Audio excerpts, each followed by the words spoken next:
Hindi ako masyadong mahilig sa mga sagasaan. Gusto ko yung mautak. Yun ang nagustuhan ko sa mga math kasi particular ako sa laro talaga eh. O kaya gusto ko kahit pangit na basta magaling, doon tayo. This is Rodelio Alianic. Dayon kamo sa Engineer Ace Game Farm. Birada Master.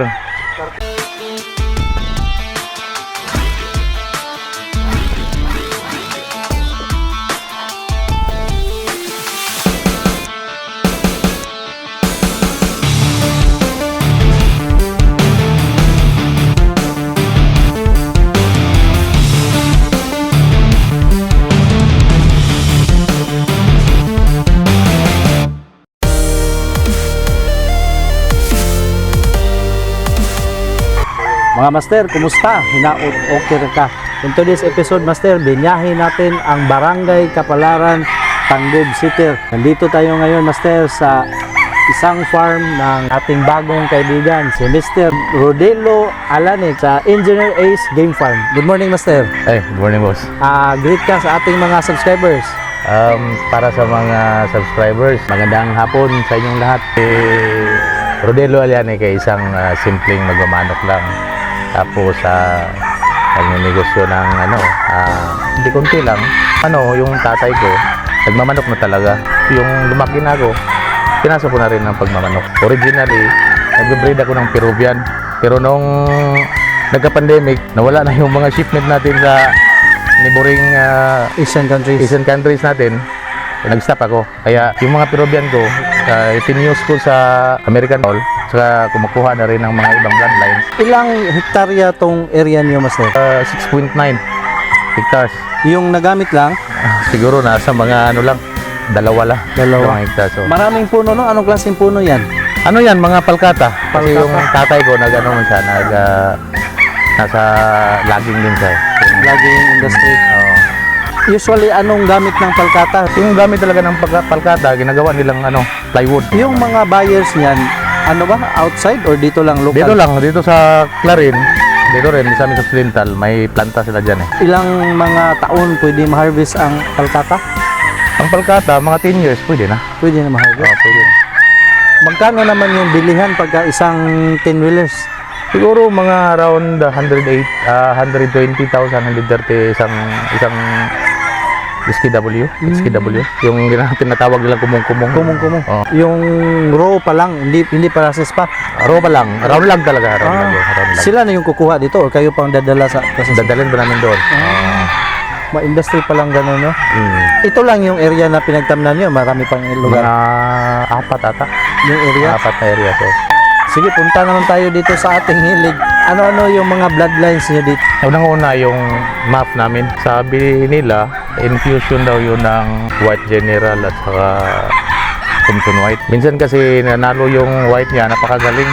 So, kinross ko sa Millionaire Blues ni Vic Lacsaw na map din. Doon nag-umpisa.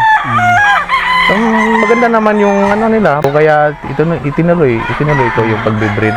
Tapos ininfusan namin ng mga kanaway. Ininfusan ko din ng mga Peruvian blood ko. Super okay naman yung nila, performance nila. Kaya tinuloy na namin. May mga talisay din. Napansin ko nga, ang dami yung off colors dito. May mga kanaway, talisay, may din tayo, may black din tayo galing kay Bintoy C. Curious lang ako sa map ba, balikan natin. Ano yung style nila? Ba't nagustuhan mo? Ako kasi, pag naglaban ako, particular ako sa style. Lalo na yung, hindi ako masyadong mahilig sa mga sagasaan. Gusto ko yung mautak. Yun ang nagustuhan ko sa mga math kasi halos ayaw Tapos kung naman sila, marami ding bibitawan. Kaya nandun yung kumpiyansa kasi sila, mailag. Sinabi mo, Master Ma, hindi ka particular sa kung ano yung itsura niya, basta yung gusto mo yung style. Yung style talaga. Bakit ganun, Master? Alam mo naman na magagaling talaga lalo na yung mga sagasa. Tingnan mo, gwapo. Kung sa sa paningin lang, talagang mapapawaw ka talaga. Nandiyan na, lumalakad, parang superstar. Pero particular ako sa sa laro talaga eh. Kaya gusto ko kahit pangit basta magaling, doon tayo. Pero ano mo siya, Master? hindi man siya gwapo, mabibenta ba pag nag-commercial ka? Dito talaga, yung experience lang namin sa MAP, kahit 3 months gusto nang kunin eh. Yung suki din, Visayas, meron din tayo sa Cagayan, may din, may Luzon din. Oo. Nakita ko kanina yung nilaro mo, daming magaling talaga. Yung style nila consistent, Oo. no? Mga bata pa yun. Infusion ko ng Peruvian. Maganda sila sa Bustag. Pero may mapipili ka rin na early mature. May napansin ka ba, Master, di ba, yung map mo, kinocross mo sa at mo, may napansin ka na parang, ay, ito, pangit to na pagka-cross. Kahit na iba-ibang cruises ko, lumalabas talaga yung style nila na abang. Tapos mailag. Yung potential nandun na. Mailag, saka mautak talaga. Yung lumabas na mga offspring, MAF talaga? Or meron ding hindi MAF? Meron ding hindi. Pero sa na-observe ko, mga 60 to 70% lalabas talaga. Basta map yung may isa sa kanila na map. Either papa or Papa mama? or mama, oh. Saan mo pinaka-paborito i-cross siya? Sa Gilmore. Parang dadagdagan yung nila yung power. Magandang combination sila sa Gilmore. At saka may na-cross din ako na Kanaway to Blue Band ni RDR. Maganda rin yung kinalalabasan. So far okay naman kahit saan ko sila kinocross. Magaling. Meron din talagang market sa mga MAF, no? Iba yung market ng map. Pag sinabi mong map, kahit na cross yan, Kukunin talaga? kukunin talaga na hindi ko yan bibitawan kasi gagamitin. Kukunin kahit na presyo ng pang-budstag. Siguro, depende na rin sa tao, pero may tao talaga na gustong-gusto yung map kasi kakaiba eh. Pwedeng sa ulutan. Sa ulutan may advantage ba?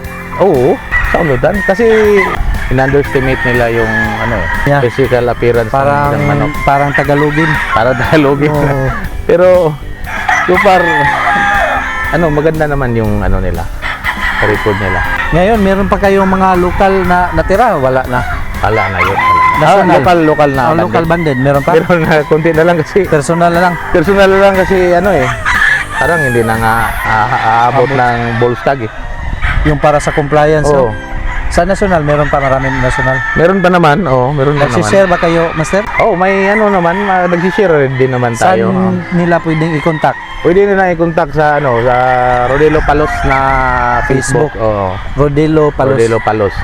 Advice para sa mga gustong pumasok sa ating hilig at saka nandito na rin sa ating hilig. Sa mga gustong pasukin at saka nandito na sa hilig natin sa hinahinay lang. Kasi long term ito eh. Hindi ito, pag meron ka ngayon, banat ka, baka bukas maubusan ka na. Hinahinay lang. Tapos huwag gawin yung libangan lang. Tapos kung gusto kayong mag-umpisa, siguraduhin nyo talaga na yung mga materialis ninyo ay yung gustong-gusto nyo talaga at galing din sa mga trusted na mga breeders. Kasi sabi nga nung isang Meksikano na nasa industriya din, mahirap mag-umpisa ulit pag nakakuha ka ng materials ngayon, tapos yung kinalalabasan ay hindi mo gusto, another years Yung aantayin. mag-umpisa ulit. Sayang yung gastos, Panahon. at saka yung effort. mo. Unahin yung pamilya talaga. Baka meron kang gustong pasalamatan at batiin. Ay, binabati ko pala yung mga kaibigan ko dyan sa Cagayan de Oro, Boss Jojo, Boss Dodong, Boss RBR. Ayun mga master, nakausap natin ang isang breeder from Kapalaran, Tangub City. Mahilig sa mga off-color, mga MAF. Hanggang dito na lang, maraming salamat. Hanggang sa susunod, mula na lang dito sa Engineer Ace Game Farm. Birada Master! Okay naman na. Ha? Remark, taga-asam ka? Galara, Taga? gala, Gala, ano sa Tangub? samis. Usamis? Shoutout sa akong pamilya. Si pangalan sa mong asawa, Uyab? An-an, An-an. sa akong papa, shoutout na ko. Kiss. Salamat, Master, ha? Salamat. May tao ko dito na gibutan. Kording. Range area. Hindi ko na nung pangiliro, Range. nga boarding. Boarding area.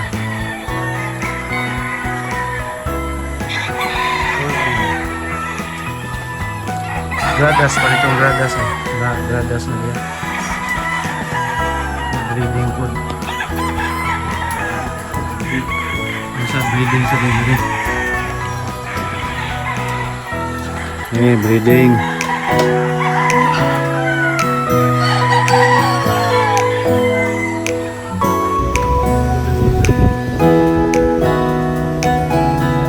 Mag-lunch sa bidire mga master. Merlins. Unsa ni nga lungsod dire? Tubod, Lanao. Sa Merlins.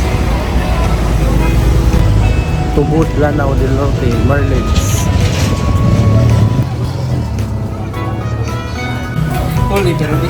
Sakpan ka.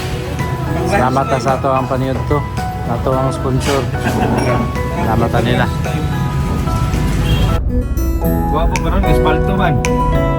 Ito ni aging awa ni Rubet ah. Dito mo gani ha. Dito sa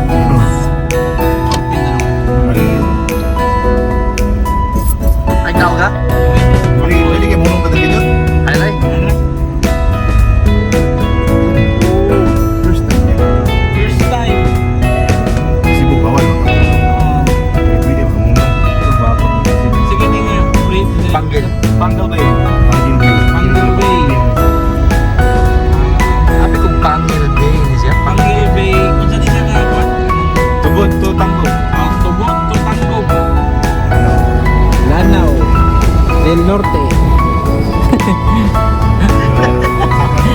With the team, Birada Master.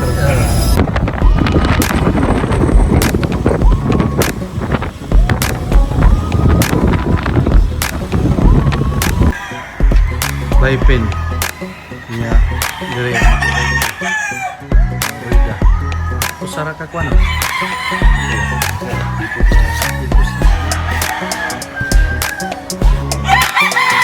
Dagan yung innovations mga master. Oh. Pero engineer kita giya. Vital pare. Civil ka kuya? Ay, super. Site. Oh, sa project na.